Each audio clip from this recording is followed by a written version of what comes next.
अगर स्पेन में आपकी सैलरी 1500 है तो रेंट, बिल्स, ग्रोसरी, ट्रांसपोर्ट पे करने के बाद एक्चुअली कितना पैसा बचता है, आज मैं आपको मंथ का रियल कैलकुलेशन दिखाऊंगा और एंड में बताऊंगा कि 1500 सैलरी में एक सिंगल पर्सन की लाइफ कंफर्टेबल है या नहीं है। और जो मैं रेंट कैलकुलेट करूंगा वो टूरिस्ट प्राइस नहीं होगा, वो एक रियल प्राइस होगा जो एक नॉर्मल बंदा स्पेन में जीता है। तो सबसे पहले बात करते हैं रूम और 1 बेडरूम अपार्टमेंट की। तो अगर आप एक रूम लेते हो किसी फैमिली से, खासकर इंडियन या पाकिस्तानी फैमिली से, और या किसी स्पेनिश फैमिली से, भाई वो आपको कम से कम 2026 में आज के टाइम पे 400 या 450 का देंगे। बट जो इंडियन जब पाकिस्तानी फैमिली होगी ना, वो आपको कम में भी दे सकती है, वो डिपेंड उन पे करता है, 350 भी दे सकते हैं। बट उसका एक फ़ायदा होगा कि आपको वहाँ पे रेंट, मतलब कि जो बिल सिर्फ रेंट देना है, पानी का बिल नहीं देना पड़ेगा आपको, ना ही गैस का बिल देना पड़ेगा और ना ही बिजली का देना पड़ेगा। तो मतलब आप महीने का अगर खर्चा लगाओ, सिर्फ आपको उनको 350 यूरो देने हैं अगर आप एक रूम लेते हो। और अभी बात कर लेते हैं भाई अपार्टमेंट की। अगर आप कोई अपार्टमेंट लेते हो, सही है, जिसमें एक बेडरूम हो और एक किचन हो और एक वो वॉशरूम हो, तो भाई उसका 2026 में जो रेंट होगा ना, तो कम से कम भाई वो 700 से लेके 900 तक जा सकता है, जिसमें आपको भाई हर मंथ का आपको पानी का बिल भी भरना पड़ेगा और गैस का भी बिल भरना पड़ेगा और बिजली का भी बिल भरना पड़ेगा, जो कि मंथ का आपको पड़ जाएगा 1000 से लेके 1100 तक तकरीबन।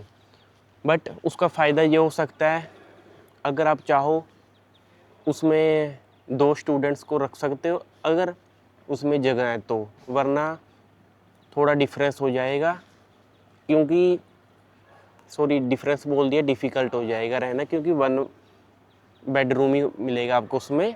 बट अगर आप अरेंज कर सकते हो तो कहीं पे भी 1-2 बेड लगा सकते हो, वहाँ उसको रख सकते हो, तो आपका थोड़ा बजट सही हो जाएगा। अगर मैं आपको सीधा सीधा बोलूँ, अगर आप एक नए बंदे हो स्पेन में, स्टूडेंट हो या लीगल हो या इलीगल हो, तो आपको भी मैं प्रेफर करूँगा कि आप रूम लो, क्योंकि आपको रूम को सिर्फ देना पड़ेगा, वो भी किसी इंडियन फैमिली में या पाकिस्तानी फैमिली, क्योंकि 300 350 देना पड़ेगा। अगर आप कोई अपार्टमेंट लेते हो ना, तो आपको 1000 तक पड़ जाएगा, तो इस चीज़ से थोड़ा ध्यान रखना। और अभी सेकंड पॉइंट पे बात करते हैं फूड और ग्रोसरी पे। तो देखो भाई, अगर जैसे आप लीडल में जाते हो, मर्कादोना में जाते हो, कैराफोर में जाते हो, तो भाई वहाँ पे आपको पानी काफ़ी सस्ता मिल जाएगा। तकरीबन हर ग्रोसरी स्टोर में ना स्पेन में वो सस्ता पानी होता है, 30 सेंट से लेकर 1 यूरो तक चल जाता है, सही है।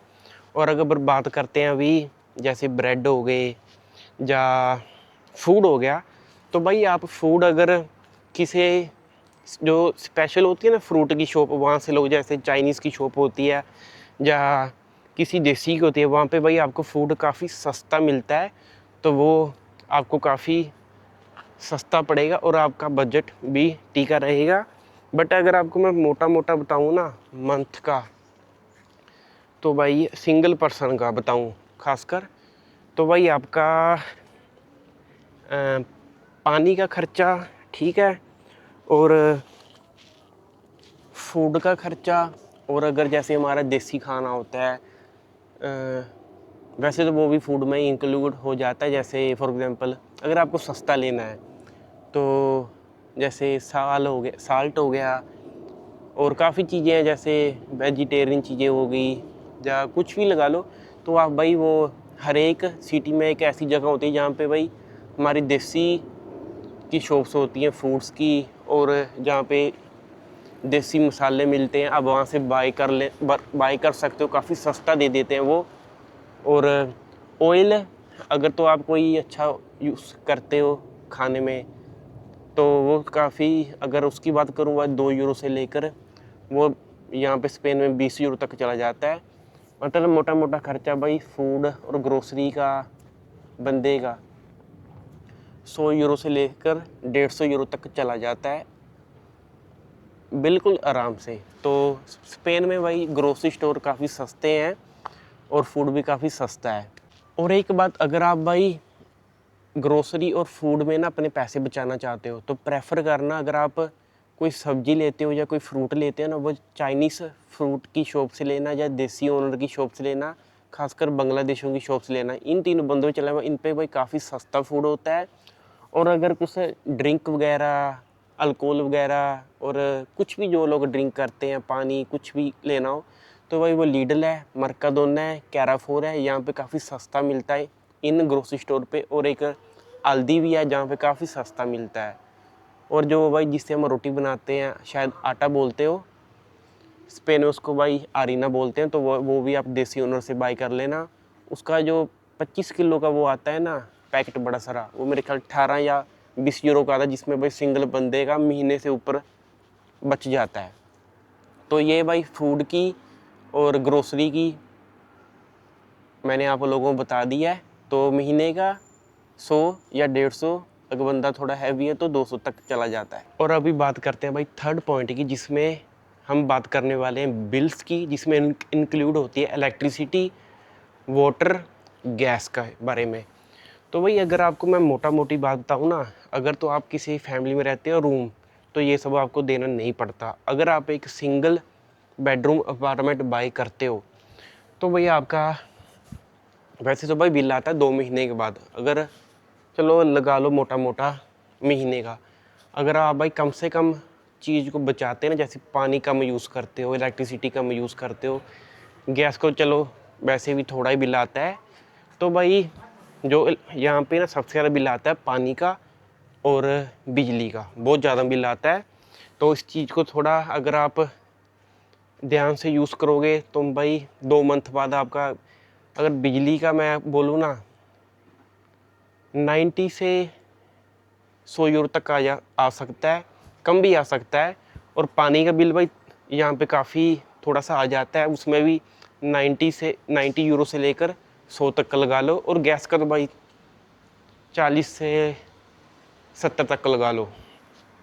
ये मैं आपको बता रहा हूँ जो बंदे बेडरूम, मतलब 1 बेडरूम अपार्टमेंट में रहते हैं। और हाँ, जो स्टूडेंट होते हैं ना भाई, जो शेयरिंग वाले अपार्टमेंट में रहते हैं, तो भाई उनको भी बिल देना पड़ता है पानी का, बिजली का और गैस का, शेयरिंग करके दूसरे स्टूडेंट के साथ। सही है। तो ये बिल का मतलब अगर मोटा मोटा हिस्सा लगाओ तो 2 महीने के बाद अगर बिल आए तो इसमें भी आपको भाई देना पड़ेगा 100 से लेकर 150 तक 2 महीने के बाद। तो आप अंदाज़ा लगा लेना। अगर बट इसमें डिपेंड करता है भाई बंदे पे कि वो बंदा कैसे उस चीज़ को संभालता है। अगर आप कम से कम फालतू में पानी यूज़ नहीं करते हो, फालतू में इलेक्ट्रिसिटी यूज़ नहीं करते हो, तो भाई फिर तो मेरे ख्याल से आपका बिल्कुल कम ही खर्चा होगा, जिसमें आपका भाई बजट बड़ा अच्छा टिका रहेगा 1500 की सैलरी में। और अभी भाई बात करते हैं फोर्थ पॉइंट पे, जो कि है ट्रांसपोर्ट। अगर भाई आप सबसे पहले बात कर लेते हैं, अगर आप लोग पब्लिक ट्रांसपोर्ट यूज़ करते हो, चाहे वो स्टूडेंट है, चाहे कोई भी बंदा है जो स्पेन में रहता है, तो भाई आपका बजट, अगर मैं महीने बात बोलूँ ना, मैं अभी बार्सिलोना में रहता हूँ, कहीं भी रहता हूँ मैं, बेशक बार्सिलोना में या किसी सिटी में, वहाँ का भाई अलग अलग वो होता है।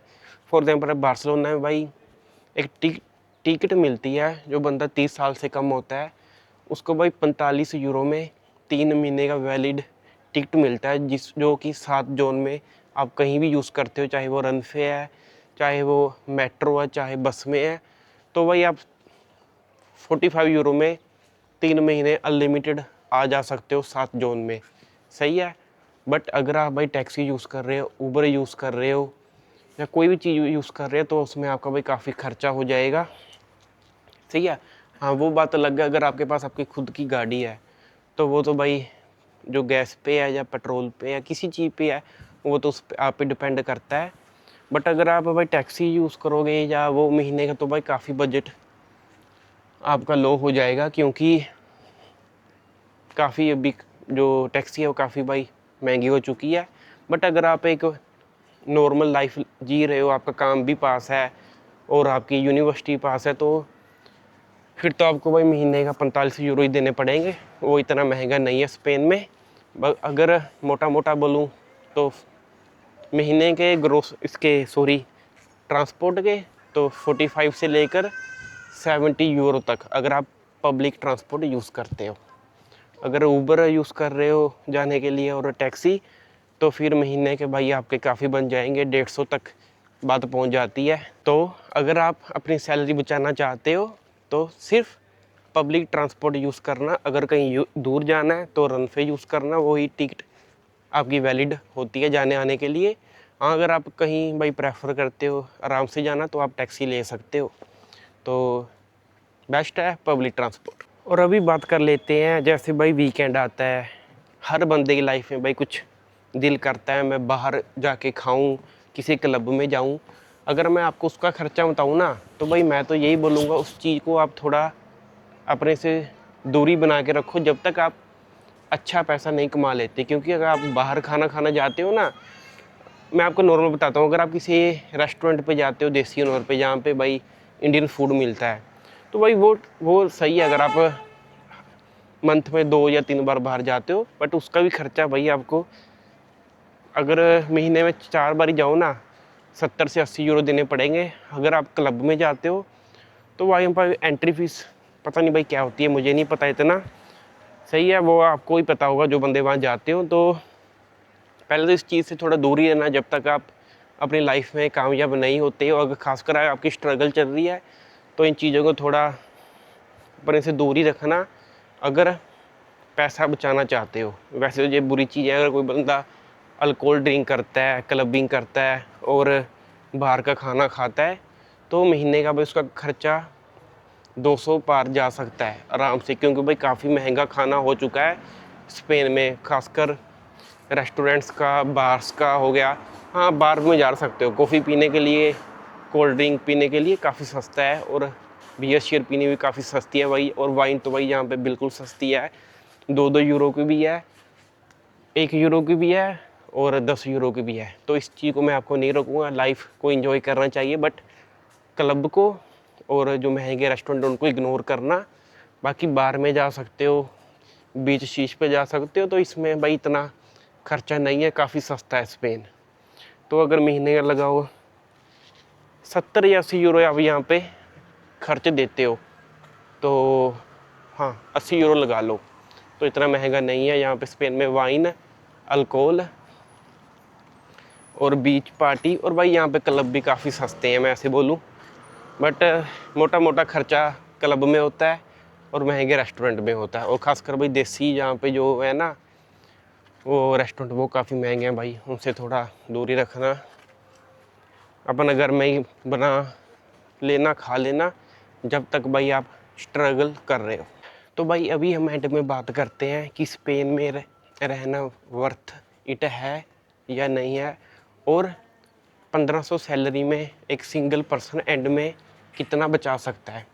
तो भाई अगर मैं बात करूँ ना, स्पेन में रहना सही है या, हाँ भाई बिल्कुल सही है, लाइफ बड़ी अच्छी है, सही है। गवर्नमेंट आपको भाई, जब आपके पास काम नहीं होता है तो जब आपने टैक्स भरा होता है ना, तो आप एक वो लेटर होता है पारो लेटर, वो आप अपने जहाँ पे काम करते हो उससे ओनर से ले सकते हो, और जाके वकील को बोलो कि मैंने पारो लेनी है, वो वहाँ पे आपको ऑनलाइन वो पदीर कर देगा। तो आपके भाई मंथ के आपको ना, जो गवर्नमेंट है वो आपको हर मंथ पैसे भेजेगी, 900 यूरो से लेके 1000 यूरो तक। वो डिपेंड करता है कि आपका जो ओनर था उसने आपका 8 घंटे का आलता चलाया था या 4 घंटे का, सही है। और काफ़ी सेफ कंट्री है, और सैलरीज भाई अच्छी हैं अगर आपके पास भाई स्किल्स हैं, सही है, सीधी सी बात है। और थर्ड बात, अगर आपको भाई लैंग्वेज अच्छी आती है ना, तो आप स्पेन में कभी मार नहीं खाओगे, आगे ही जाते रहोगे। बट अभी यहाँ पे भाई रेंट रूम का और घर तो भाई बड़ी मुश्किल से मिलते हैं, इसलिए बड़े हैं क्योंकि भाई काफ़ी लोग यहाँ पे स्पेन में आ चुके हैं। ये इनकी भी गलती नहीं है स्पेन वालों की, सही है। और जो स्पेनिश लोग हैं काफ़ी अच्छे हैं, कोई नफ़रत नहीं करते भाई, बड़े भी प्यार से आपसे बात करते हैं।